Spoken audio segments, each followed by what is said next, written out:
एक गवाही आपको देना चाहते हैं, बहुत बड़ी गवाही है, हालेलुया। लेकिन हम 2 मिनट में उसको देना चाहते हैं। हम बचपन से उस सच्चाई को जान रहे हैं और एक बड़ी गवाही आपको हम दे रहे हैं, हालेलुया। याद रखिए, अगर आप परमेश्वर के पास बैठे, बताइए, अगर आपके घर में बेटा हो, आप बेटे के लिए क्या कर सकते हैं? घर में अगर वो जरूरतों की चीजें मांगे, आप सब कुछ कर सकते हैं क्योंकि आप पिता है उसके, हाँ या ना? अगर वो टॉफी मांगेगा, छोटा बच्चा है, आप दे सकते हैं कि नहीं? बिस्कुट मांगेंगे, दे सकते हैं कि नहीं? रोटी मांगे, दे सकते हैं कि नहीं? सब कर सकते हैं क्योंकि आप उसके बाप हैं। आप भूखे रह करके भी उसको देंगे क्योंकि आप उससे प्यार करते हैं, हाँ या ना? सोचो, जिसने आपको बनाया है वो आपका बाप हुआ कि नहीं हुआ? आप उसके बेटे हुए कि नहीं हुए? तुम्हारी जरूरतें कोई भी इतनी बड़ी नहीं कि वो स्वर्गीय भंडार से पूरा ना कर सके। लेकिन हमारे जब रास्ते गलत होते हैं तो बाप इंतजार करता है सही होने का, और आज आप सही जगह आ चुके हैं यीशु मसीह के नाम में, हालेलुया। मेरे जीवन की एक गवाही है, अभी कुछ दिन की पहले की। मैं कानपुर से आ रहा था कहीं से, और यहां से जब मैं गया तो प्रार्थना करके गया हुआ था, प्रभु तो जीवित खुदाबंद है। दुनिया में बहुत सारी घटनाएं होती रोड पे, हम सुनते आए थे न्यूज में, पेपरों में। लोग अच्छे से जाते हैं, वापस आना उनका कठिन हो जाता है। मेरे पिता, तू मेरे साथ है, दुनिया का बनाने वाला, सब कुछ चलाने वाला परमेश्वर तू ही है, यह हवाएं भी तेरे इशारे से काम करती हैं। मेरे पिता, तू मेरे साथ हो। हम दोनों लोग एक साथ थे, और होली स्पिरिट ने पहले ही यहाँ से बता दिया था कि तुम जा रहे हो, तुम्हें प्रेयर करना है, क्योंकि कुछ एक घटना होने वाली है, हालेलुया। आत्मा मुझे जाहिर हो गया था पहले से। हमने प्रार्थना किया, एक बहन रास्ते मिली, उसके लिए भी मैंने दुआ किया, और जब मैं पहुंच गया, वो होली स्पिरिट बात करती रही कि प्रेयर कीजिए। मैंने प्रेयर किया, और जैसे वापस आ रहा था, अपने माती जो हाईवे है, ये ऊपर से ब्रिज बना है, नीचे से आने जाने के लिए रास्ता है, हाँ या ना? तो मैं जस्ट कानपुर से आ रहा था, तो इच्छा थी कि मैं ऊपर ऊपर निकल करके पुराया आ जाऊं, क्योंकि नीचे से मुझे कोई काम नहीं था, हालेलुया। अक्सर लोग जब दूर जाना होता है तो ब्रिज के ऊपर से ही निकल जाते हैं, नीचे से नहीं आते हैं। जब काम होता है तभी वो लोग नीचे से आना चाहते हैं। हमारा कोई काम नहीं था, जो काम था उसको मैंने पूरा किया, और जस्ट मैं हाईवे से बाहर ऊपर ऊपर आ रहा था। अचानक होली स्पिरिट हमसे बात करती है कि ऊपर से मत जाओ, नीचे से जाओ। अब मेरे दिल में आ रहा है, परमेश्वर कह रहा है कि ऊपर से मत जाओ, नीचे से जाओ। तो मैं कह रहा हूं तो नीचे से जाऊंगा तो ट्रैफिक होगा, भीड़ होगी, इतने में हम हाईवे से तेज निकल जाएंगे, हाँ या ना? मैं ऊपर से क्यों रोका जा रहा है? तो परमेश्वर ने कहा, वेट करो, तुम देखोगे अभी, हालेलुया। और मैं गाड़ी को ऐसे ही मोड़ने वाला था हाईवे की तरफ ऊपर, क्योंकि शरीर अलग बात करता है, परमेश्वर अलग बात करता है। तो शरीर की इच्छा थी कि मैं हाईवे की तरफ मोड़ दूं, लेकिन होली स्पिरिट अंदर कहते थे नो, वेट करो। और मैं ऐसे थोड़ा सा हाथ को मोड़ ही रहा था ऊपर की तरफ, हैंडल को। होली स्पिरिट ने जस्ट खींचा, और 1 सेकंड नहीं लगा, एक तेज रफ्तार कार 100 से ऊपर की स्पीड में 1 सेकंड के अंदर मेरे हैंडल से, मेरे पैरों से गाड़ी से टच करती बाहर निकल गई, जस्ट 1 सेकंड में। उसका थोड़ा सा बाइक का मुड़ना एक बहुत बड़ी, क्योंकि वो जैसे हम टकराते हैं तो आगे जाके हाईवे का डिवाइडर था, ऐसे करके नहीं होता है, सारा बाइक सहित हम लोग जाके उसी में टकराते हैं। फिर क्या होता, वो आगे जाकर के गया, एकदम हैरान हो गया कि ये बच कैसे गए, और जाकर के साइड में उसने गाड़ी को छुपा करके खड़ा कर दिया, और एक भी खरोच नहीं आई, एक भी चोट नहीं लगी। वो हैरान थे। खुदा ने कहा तुम देखो मेरे कामों को, कैसा मैं तेरे साथ में काम करता हूँ। वो हैरान थे, तारीफ करो खुदा की। एक भी चोट नहीं, कुछ भी नहीं, और आपके बीच में मैं खड़ा हूँ यीशु मसीह के नाम में। ये है परमेश्वर के हाथ, जो आपको नहीं दिखते हैं, लेकिन उसके काम दिखते हैं जब आपके साथ वो होता है, जब आपको नजर ही नहीं आता, जब आपको लगता है सब कुछ ठीक चल रहा है, उसी समय खुदावंद बताता है कि मैं तेरे साथ हूं, हालेलुया। वो ही परमेश्वर की आप हजूरी में बैठे हैं। जहां डॉक्टर हार चुके हैं, आज खुदावंद आपको डॉक्टरों का डॉक्टर बन के दिखाएगा यीशु मसीह के नाम में। वो बंद आंखें खुलेंगी, वो सारा जोड़ों का दर्द सारा कुछ जाएगा यीशु मसीह के सामर्थ्य नाम में। लेकिन अगर आज उस बात को हम समझ जाएं कि कौन सा पर्दा है जो हमें परमेश्वर से अलग करके रखा था, जिसके कारण ये बीमारियां आई, दुख आए, अगर आज उसको आप जान के जाते हैं, वो शीशा वो पर्दा आपके बीच से हटने वाला है, आपका सीधा संबंध परमेश्वर से हो जाएगा। हालेलुया, तारीफ करो ऊंची शब्दों में। हमारे साथ निकालेंगे एक वचन, उत्पत्ति की पुस्तक अध्याय 3 वचन 9। जल्दी से पढ़ेंगे, हम 2 या 3 वचन ही आपको बताएंगे। उत्पत्ति की पुस्तक अध्याय 3 वचन 9। तब यहोवा परमेश्वर ने पुकार कर आदम से पूछा, तू कहाँ है? तब यहोवा परमेश्वर ने पुकार कर आदम से पूछा, तू कहाँ है? हालेलुया। कुछ लोग जो नए हैं उनको नहीं आज का ये बात समझ जाएगी कि हम क्या कहना चाह रहे हैं। एक बाइबल में एक घटना है कि एक व्यक्ति था जिसका नाम था आदम, और वो परमेश्वर से मिलता था, वो बात करता था। हालेलुया। सबसे बड़ी बात आती है कि परमेश्वर एक इंसान से कैसे बात कर सकता है। अगर आज से 25 साल 30 साल पहले कहा जाता आप ही लोगों से कि फ्यूचर में एक ऐसा टाइम आएगा कि आप अपने घर में बैठे होगे, दूसरा अपने घर में बैठा होगा और तुम बात कर लोगे, क्या मानते आप? मेरी बात सुनियो, आज से 50 साल पहले 100 साल पहले आप लोगों से पूछते कि आप ये बताओ, आज जो आप चिट्ठियां देकर के बात अपनी पहुंचाते हो, हाँ या ना? लेकिन एक टाइम आएगा चिट्ठियां खत्म होंगी, आप अपने घर में बैठे होंगे, दूसरा अपने घर में बैठा होगा, आप बात करने पाएंगे? क्या वो बिलीव करते, विश्वास करते? वो कहते हैं मूर्खता की बातें। क्या आज ये मूर्खता की बातें या हकीकत की बातें? बताएं आप लोग, हकीकत। फिर इसके बाद में टाइम आया, अगर लोगों से कहा जाता है कि नहीं नहीं नहीं बात करना छोड़ो, अब तुम देखोगे भी और बात भी करोगे, लोग क्या कहते हैं? ये झूठ है। कहते कि नहीं कहते? हम लोग कह सकते थे झूठ है, लेकिन आज क्या कहते हो? ये हकीकत है, ये होता ही है। व्हाट्सएप में क्या होता है? वीडियो कॉलिंग होती नहीं होती? हालेलुया। लेकिन अगर किसी ने मोबाइल ही ना देखा हो, उससे कहो कि तुम वीडियो कॉल कर सकते हो, तुम देख सकते हो, क्या वो मानेगा तुम्हारी बातों को? अगर तुम्हारे पास परमेश्वर ही नहीं है, आप कैसे यकीन कर सकते हैं कि वो ऐसे काम कर सकता है? तारीफ करो खुदावंद। नहीं कर सकते ना, क्योंकि हमने वही तो देखा है, वही तो सहा है, हम कैसे यकीन करें?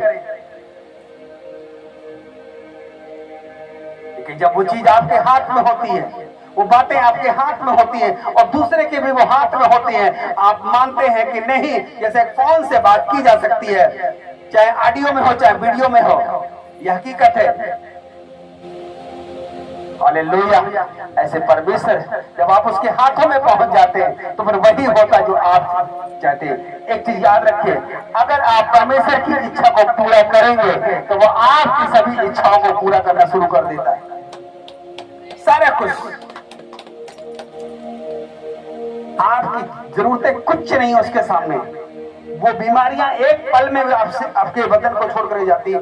जब व्यक्ति बीमार होता है, आखिरी स्टेज पर होता है, जो बहुत बड़ा डॉक्टर अपने आप को विशेषज्ञ कहता है, आखिरी स्टेज पर वो भी कहता है अब मैं कुछ नहीं कर सकता, अब ऊपर वाला मालिक है। हाँ है ना?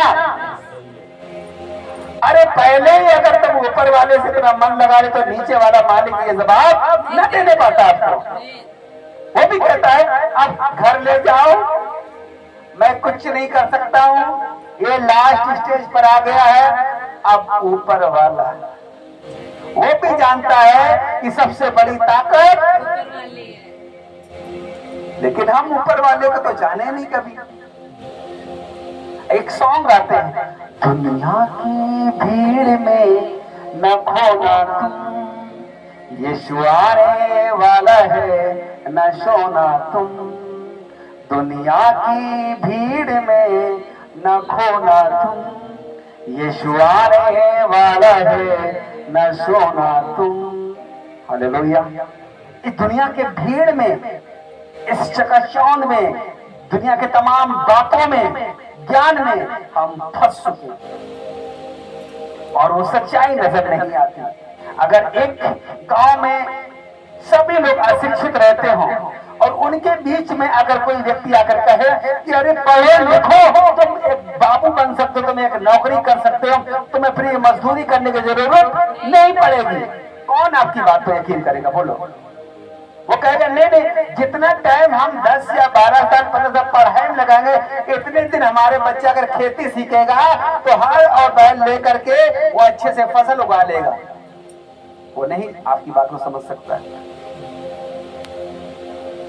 आदम भी इसी प्रकार के बातों में फंस गया। वो परमेश्वर से बातें करता था, उसका सही रिलेशन था, लेकिन उसने एक बड़ा काम कर दिया, परमेश्वर की आज्ञा को तोड़ दिया, उस व्यवस्था को उसने तोड़ दिया। व्यवस्था वो थी कि तू आदम एक बगीचे के सारे फलों को खाना, लेकिन एक पेड़ के फल को मत खाना। ये 2 पेड़ मान लीजिए लगाए गए। हालेलुया। और कह दिया कि आप पूरे बगीचे के फल को खाना, लेकिन एक इस पेड़ के फल को आप मत खाना। ये मेरी ओर से आज्ञा है, तेरी पहचान के लिए कि तू मेरी कितनी आज्ञा मानता है। लेकिन वो आदम बह गया है शैतान के द्वारा और उसने उसी फल को तोड़ लिया और परमेश्वर की वचन को उसने तोड़ दिया और रिश्ते को खो दिया। हालेलुया। और वचन कहता है वो उसकी उपस्थित से दूर हो गया, अलग हो गया। हालेलुया।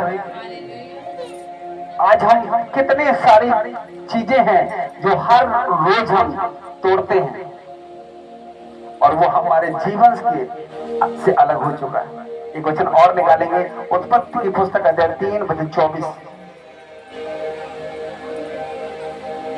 याद रखिए, जब परमेश्वर आपसे अलग हो जाता है, ध्यान से सुनना, जब वो सच्चा परमेश्वर आपसे अलग हो जाता है तो याद रखिए अकेले में क्या होता है, फिर आपके अंदर डर आता है कि ये काम होगा कि नहीं होगा, ये बीमारी से मैं बचूंगा कि नहीं बचूंगा, मेरे बच्चे नशा छोड़ेंगे कि नहीं छोड़ेंगे, वो सफल होंगे कि नहीं होंगे। हमेशा 24 घंटा क्या बना रहता है? डर बना रहता है। एक बाप के सामने बच्चा कैसे घूमता है? निडर होकर घूमता है। हाँ, उसको ये नहीं डर है कि सामने से कोई जानवर आ जाएगा, कोई मतलब नहीं है, वो बेफिक्र होकर के घूमता और खेलता है छोटा बच्चा। क्यों? क्योंकि वो किसके पास है? बाप के पास है। वो सुरक्षित को महसूस करता है। अगर कोई जानवर आकर के उस बच्चे की तरफ दौड़ता है, उसके पहले वो बच्चे को छुए, उसका बाप उसको वहां से निकाल देता है। लेकिन जब वो खुदा आपके पास नहीं होता है, उसकी सच्चाई आपके अंदर नहीं होती, तो हर समय डर सताता है, कहीं ये ना हो जाए, कहीं ये ना हो जाए, कहीं वो ना हो जाए। हम इसी डर में बने रहते हैं। और दुनिया में यही वजह है कि हर एक व्यक्ति डर के माहौल में जी रहा है।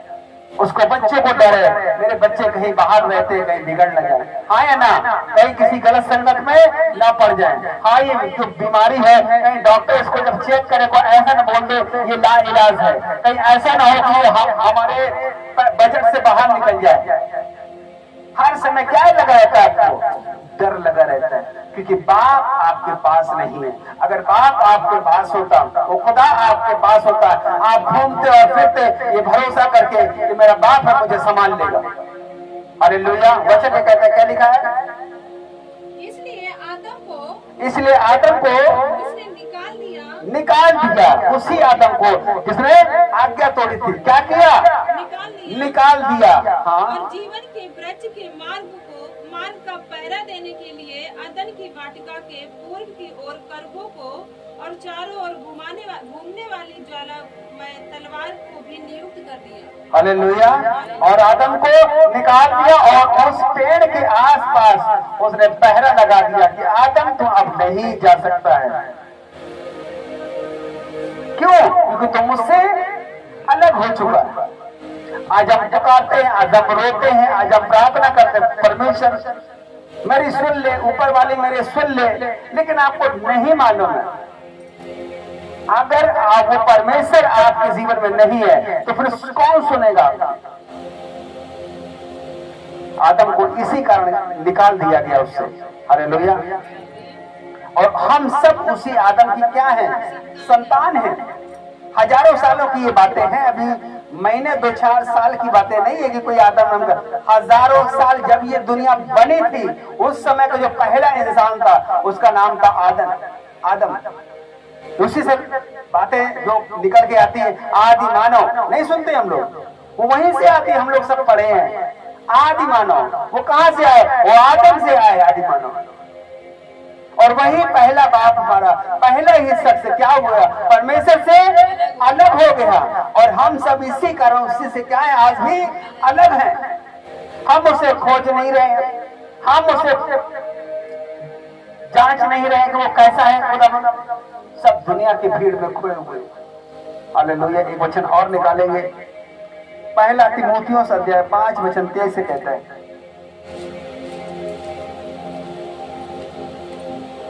जी 23।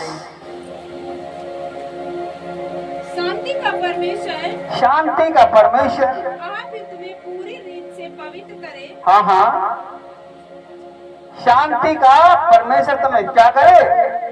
आप ही तुम्हें पूरी रीत से क्या करे? पवित्र करे। क्योंकि हम अपने आप को पवित्र नहीं कर सकते, हम अपने आप को साफ नहीं रख सकते। वो परमेश्वर ही है जो हमें साफ रखता है। हालेलुया।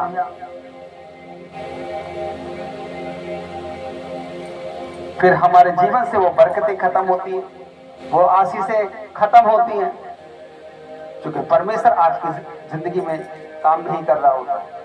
अपने हाथों को उठा दें और एक मन हो जाए।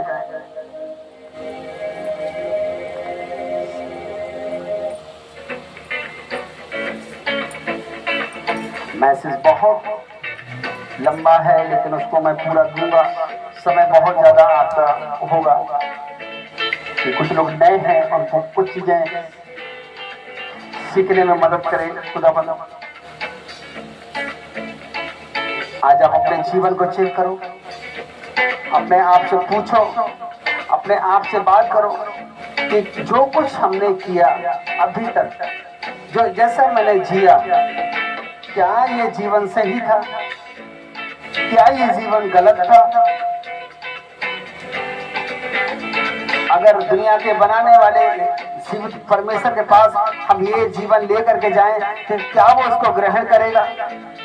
अगर नहीं तो माफी मांगो। आज आपके लिए माफी का दिन है, ताकि परमेश्वर जब आपको छुए, आपको टच करे, आप अंदर से हील हो, आप गवाही को लेके जाइए यीशु मसीह के नाम में।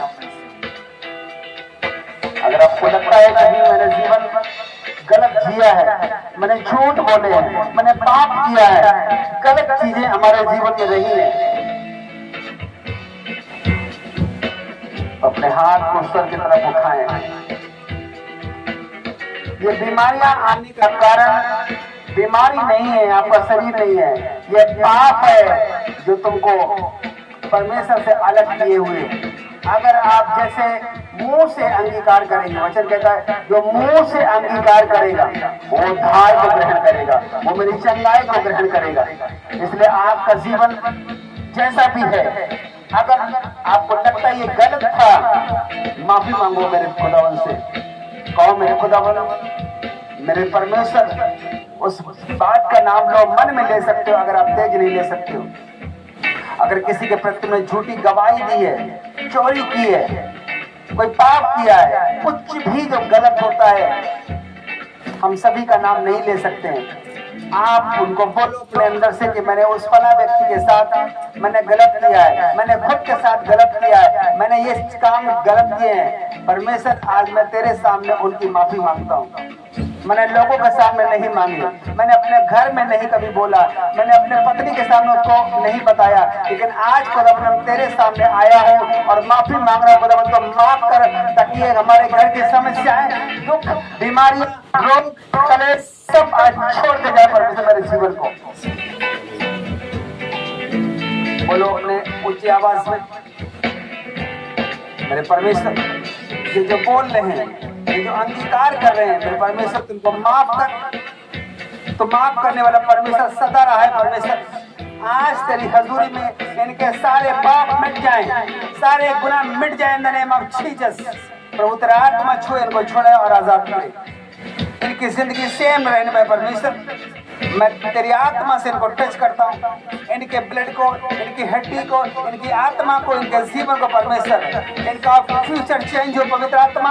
आज तो नई डिजाइन से इनको परमेश्वर सारा चीज नई डिजाइन से जो शैतान ने बिखेरा है वो सारा कुछ खुदावन तो फिर से एक नई व्यवस्था मिला परमेश्वर, नई आकार दे, नया रूप दे, नई जिंदगी दे जो खुदावन ये चाहते हैं परमेश्वर। तूने कहा मांगो तो दिया जाएगा, तुम ढूंढोगे तो पाओगे। मेरे पिता जो इन्होंने पूरे जीवन भर मांगा नहीं पाया, आज ये रिसीव करके जाने पाए यीशु मसीह के सामर्थ्य नाम में। जीसस धन्यवाद यीशु, तेरी वचन की बरकत इनको छुए, तेरी आत्मा की उपस्थिति इनको छुए, तेरा ब्लड इनको छुए, तेरी हजूरी इनको छुए और ये वापस सेम न जाने पाए परमेश्वर। तेरे में ग्रेस से ऐसा बोल रहा हूँ। धन्यवाद यीशु, थैंक यू जीसस। सारी याद रखना प्रभु तेरे हाथ सौंपता हुआ ये दुआ आपके बेटे प्रभु यीशु के नाम में उनके मांगते हैं। एक ले हैंड सॉन्ग पर हम जाएंगे और सब लोग खड़े हो जाएंगे और उसी आत्मा में रहेंगे, उसी वचन में रहेंगे और मैं आपके बीच में ले हैंड करने आ रहा हूँ। और खुदावन से जो आप जिंदगी मांग कर जा रहे हैं, अगर आप बीमारी से छूटना चाहते हैं तो अपने अंगों पर हाथ रखना।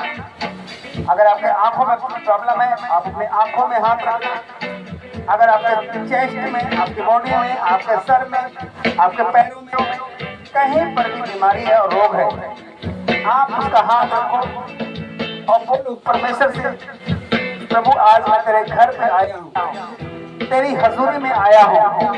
मैं अलग था, मैं दूर था आदम के समान, लेकिन पिता तूने फिर से मुझे एक अवसर दिया जिंदगी में। आज तो मैं तेरे करीब आया हूँ मेरे खुदा बना। जब मैं अपने बीमारों अंगों पर हाथ रख रहा हूँ, प्रभु तेरा हाथ स्पर्श करे अपने दास के द्वारा, तेरा मसा एंटर हो, सारी बीमारी कैंसिल हो यीशु के नाम में, सारे रोग कैंसिल हो, सारे फेलियर कैंसिल हो, घर की सारी चीजें शैतानी है वो कैंसिल हो इन द नेम ऑफ जीसस। एक सॉन्ग पर जाएंगे और खुदावंद आपको छुएगा और हील करेगा। धन्यवाद यीशु। खुदावंद से पुकारे जीसस,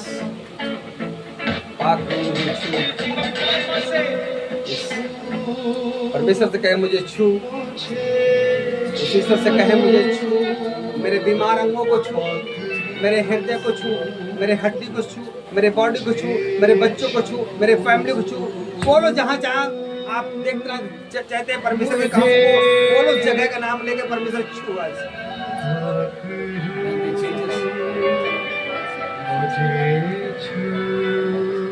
छूने से तेरे पकड़ू बदलेंगे हालात, छूने से तेरे पकड़ू बदलेंगे हालात, छूने से तेरे आ जाए मुर्दों में भी